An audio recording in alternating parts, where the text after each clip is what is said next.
নমস্কার বন্ধুরা, ছিল আমাদের রান্না পুজো, সেই নিয়েই ছোট্ট একটি ব্লগ শেয়ার করলাম তোমাদের সাথে।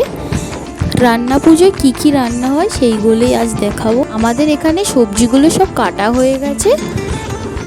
আলু, উচ্ছে, এটি সজনা শাক, শসা, ঝিঙে, পটল, এটা চিচিঙে, কলা, বেগুন, ঢেঁড়স, কুমড়ো আর নারকেল, এইগুলো সব ভাজা হবে। আর এইটি হবে তরকারি, আর এইটা হলো সব রকমের সবজির তরকারি। তা কাটা হয়ে গেছে, চালতার জন্য এটা টক হবে, এটা ওলের বড়া হবে। আমাদের পুজো এখন শুরু হয়ে গেছে। এবার মা ভোগের রান্না বসাবে, সেই জন্য প্রদীপে জেলে দিয়েছে। ভোগের রান্না হয় সেটাকে পুজো করে নিতে হয়, সেটাই মা করছে, পুজো করে নিচ্ছে। আর হাঁড়িতে এঁকে নিল, এতেই ভোগের রান্নাটা হবে। দুধ দিয়ে স্বস্তি চিহ্ন কেটে দিচ্ছে, লক্ষ্মী আর নারায়ণ করে নিচ্ছে।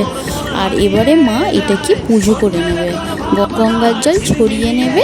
এবারে এটা মা জ্বালিয়ে নেবে।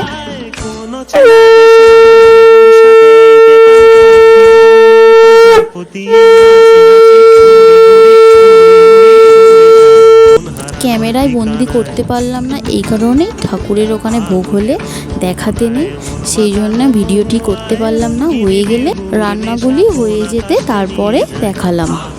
এখানে পায়েসও হয়, এটি পায়েস, এটি ডাল, তারপরে এখানে আছে নারকোল ছাই। সকাল হয়ে গেছে, মঙ্গলবার পান্নার দিন। এবারে এটাই মা উনুনটাকে পুজো করে নিয়েছে, তারপর ভগবানকে প্রসাদ লাগিয়ে তবেই সেই জিনিসগুলো খাওয়া চলে। আমি পান্না করতে বসবো। এটি ভোগের ভাতটা দিয়ে দিয়েছে, আর এখানে সব রকম ভাজা মা দিয়ে দিয়েছে। আর আমাদের এখানে গরম ভাতও হয়, একটু গরম ভাতটাও নিয়ে নিলাম। আর ডাল, এখানে বোনও খেতে বসেছে আমাদের সন্টু, আর সেও হাতে তুলে নিজে খাচ্ছে, খুব ভালো বলছে। আর এখানে সবাই মিলেই খেতে বসেছি। আর এটি দিয়ে দিল সব রকমের সবজিটি আর পুঁই শাকের তরকারি, তারপরে দিল ইলিশ মাছ, আর এটা কাতলা মাছ।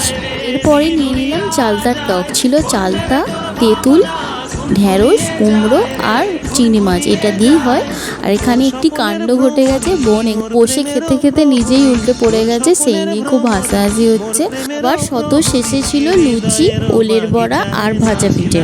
এই ভিডিওটি এখানেই আমি শেষ করলাম। ভালো লেগে থাকলে অবশ্যই লাইক করো, আর কমেন্টে জানিও ভিডিওটি কেমন লাগলো। বাই বন্ধুরা।